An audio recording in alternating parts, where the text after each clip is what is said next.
Hello YouTube, Wolfman of Unlockable Content here, Lewis Wolf, playing a big game of catch-up. I swear that seems like it's all I ever do anymore. Work is really difficult. Trying to balance YouTube and a personal life and a regular job, these things are tough, and you guys are all so patient and so understanding, and it's so cool, and it means so much to us. So thank you all for being the loyal fans that you are and sticking by us and watching our stuff.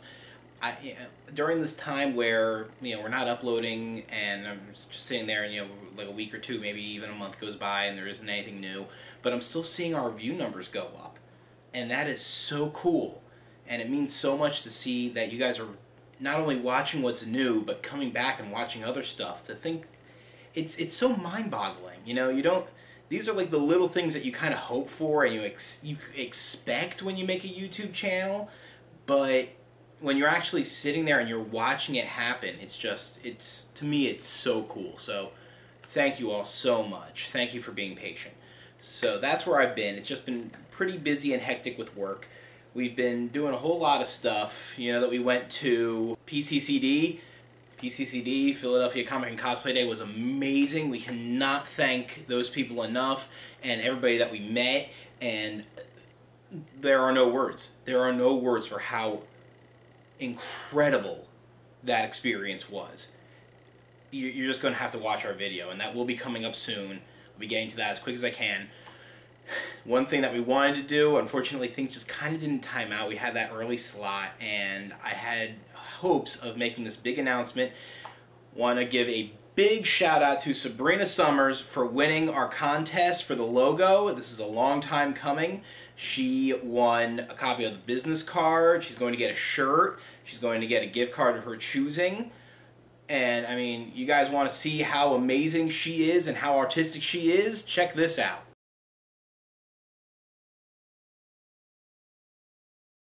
And even more so,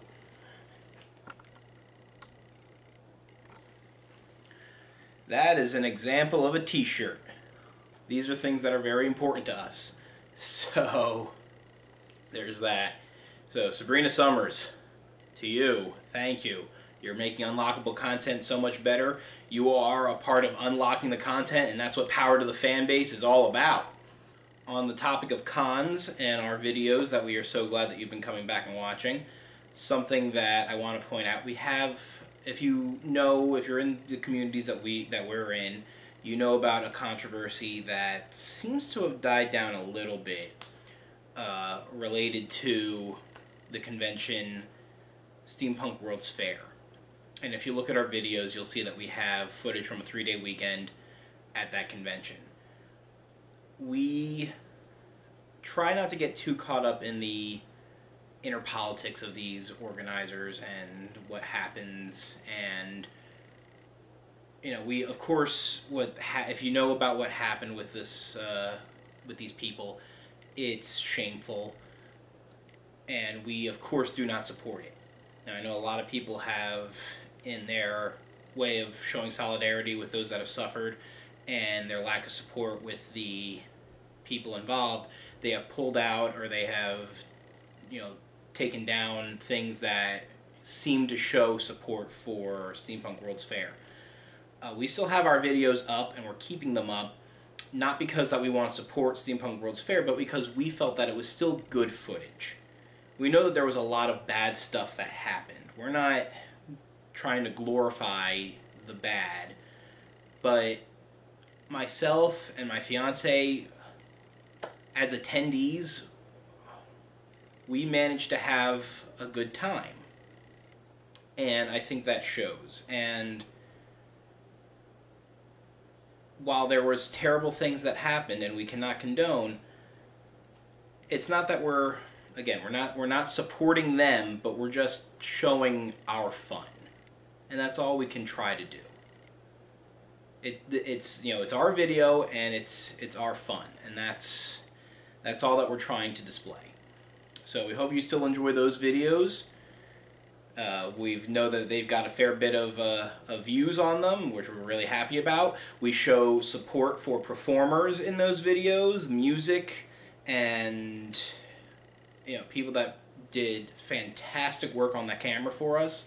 So that's what it comes down to. That's the most important thing for us, and that's what we want to show. So that's why our videos are staying up. Moving on to some other stuff. Personal life is always, for me, going to the movies is a big deal. So we got some Wolfman reviews coming at you. Three to play catch up on. I have really got to get better about balancing things out, everybody. So what have I seen? I have seen Pacific Rim 2. I have seen Ready Player One. And we saw A Quiet Place. Going down that list, Pacific Rim 2. If you're a fan of the first movie, this really does a good job of going on, you know, furthering things that are going on. I mean, there was a twist to this movie that I didn't anticipate. The first movie was great. Really enjoyed this one. I'm not really sure. I can't really put my finger on the issue with it, because sequels have to walk a fine line. They have to make sure that they're not just retreading the first story, that they're continuing the story, but they also can somewhat stand on their own while still meshing with the first one. And I felt like the balance wasn't quite there. And it's been a couple of weeks since I've seen it. I know this is late, and same thing for Ready Player One. Everybody said everything that can already be said about them, but you know, it's my turn to get my word out. So, Pacific Rim 2, solid 8 out of 10. Then moving on to Ready Player One. Now this one is tough.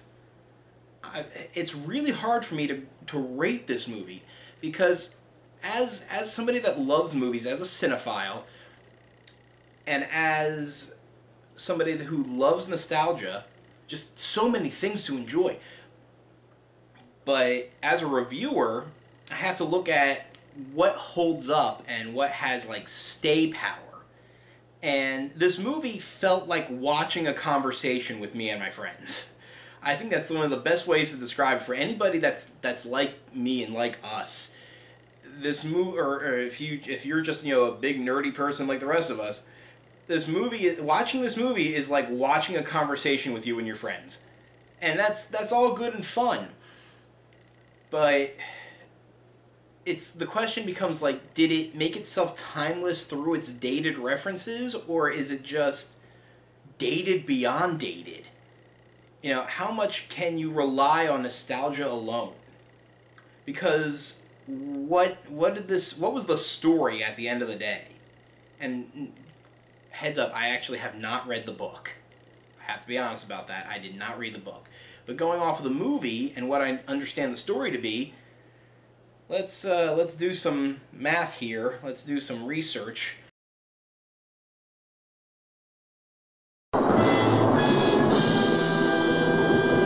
Pretty sure Danny Phantom did it first, if you guys remember that.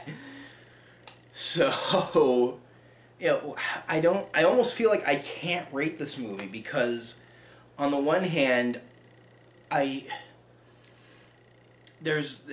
almost has nothing substantial to it, but at the same time, what am I supposed to do with a movie? I'm supposed to enjoy it, and my God, did I enjoy it. I felt this rush of youthful energy watching this movie. It was so good and enjoyable, and whether or not that enjoyment can last for a year, 5 years, 10 years, the rest of my life with rewatchability, or if I'm going to feel like this movie was just a flash in the pan, it doesn't matter, because I did enjoy it. And that's the ultimate point, isn't it? That I'm supposed to enjoy it and want to give it a high mark. So, like, so much of me wants to give this movie a 10 out of 10. And at the same time, it's weak. So, Ready Player One.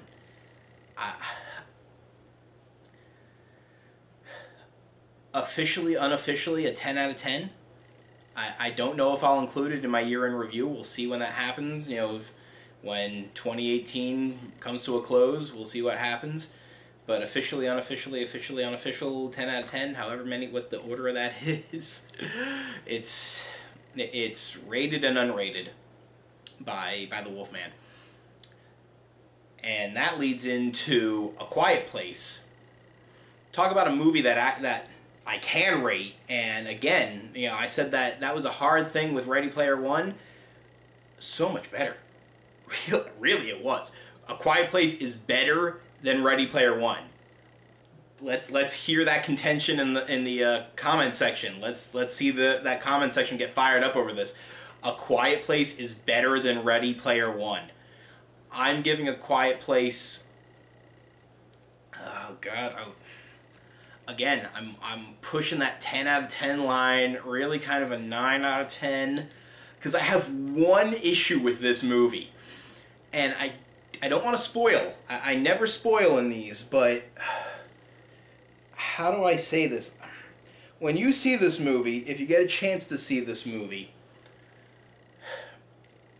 it doesn't do that great a job of displaying a timeline for you, and that's not a spoiler. It's just kind of how the movie goes. It gives you a rough idea of how long things are going on for, but the timeline isn't very solid. You're not really sure what the span of time is for the story, and that makes me question some things related to, you know, almighty science. And that's the best way I can think to say this without spoiling anything. But I mean, a movie that has rewatchability, let's talk about that as a positive note. A Quiet Place definitely has rewatchability. It was so good. It was so gripping. The tension was high. I was squinting to watch it, and I couldn't look away. I was on the edge of my seat, and I was cowering back. It did a great job of doing what it was supposed to do. It really met my expectations. It didn't surpass them, but it really met them.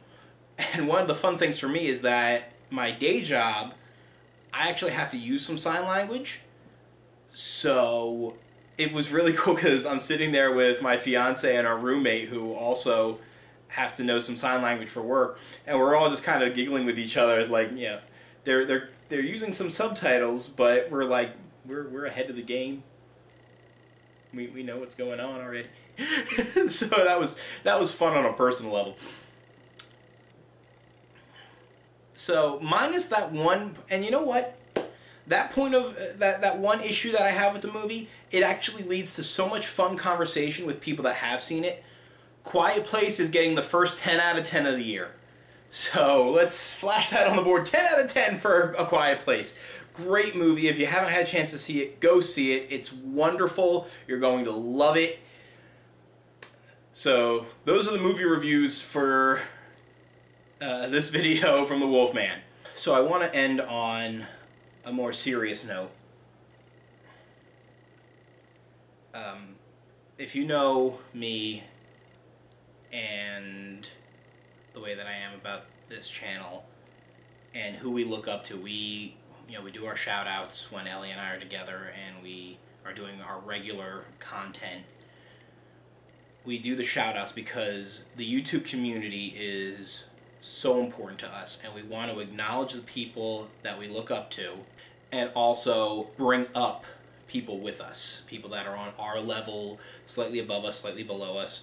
Because we feel that everyone needs that recognition, whether they're big or small. They need to know what kind of an impact they're putting down on us, or to know that you're not struggling to get those views or those subscribers alone, that we're all going in this together.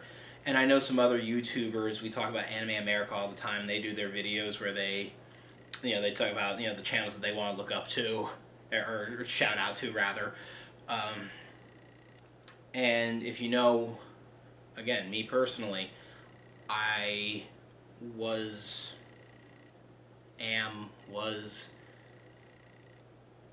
channel awesome. That's what this is coming down to. I've been following things on Twitter. I've been watching the YouTube videos talking about this situation, and I'm crushed to see so much bad coming out of this. I don't have the words. I'm so torn because I've been a fan of Doug Walker and the Nostalgia Critic for so many years, and then through Channel Awesome, I've been led to so many other people that I enjoy watching. Lindsay Ellis, I go back to when she was the chick, the nostalgia chick, and I love her even more now that she's standing on her own, gotten past the chick moniker, and her content is some of the most engaging, thought-provoking, and I think important to watch that's being put out there. You guys know that I love Browse Held High. Again, Cog Halgren makes some of the most thought-provoking and enjoyable content that I've ever watched. I can't sing their praises enough. I've had the pleasure of meeting Linkara at Too Many Games once before, and that was an amazing time. And again, you want to talk about somebody that's passionate about what they're doing and just brings such an energy that you can't not enjoy. And to think that they've been wronged by somebody that I held on such a high level, it's hard. And I'm not trying to dissect this. I'm just saying that I'm acknowledging that this is difficult, and I want those other content creators to know that we stand with you. And if this ever reaches the higher ups to Channel Awesome, I've yet to use hashtag change the channel in my Twitter or anywhere, but change is needed. I feel that it's within the walkers to make change. I feel that Channel Awesome can regain the awesome. They're working on, they say they're fixing it, and that's good going forward for new people, but for those of us, I'll link it down. Anime America did a great video discussing this in much better detail than I'm ever going to get into, and this is the only time I'm going to talk about Channel Awesome in this situation. I'm not going to be doing any more shout-outs for current Channel Awesome, I don't believe. I don't see myself doing that. The important thing is that you need to make the proper amends. Something needs to change, something needs to happen, and it needs to be better than what's been happening now. Whether or not I said this well, I've acknowledged that I don't have the best articulation, and sometimes I don't like to discuss topics simply because of that. Maybe I come up with the better words later, but that doesn't help what I tried to say at the moment. I would like to believe that my genuine feelings and the fact that I stand with those that I look up to are there. And a change needs to happen.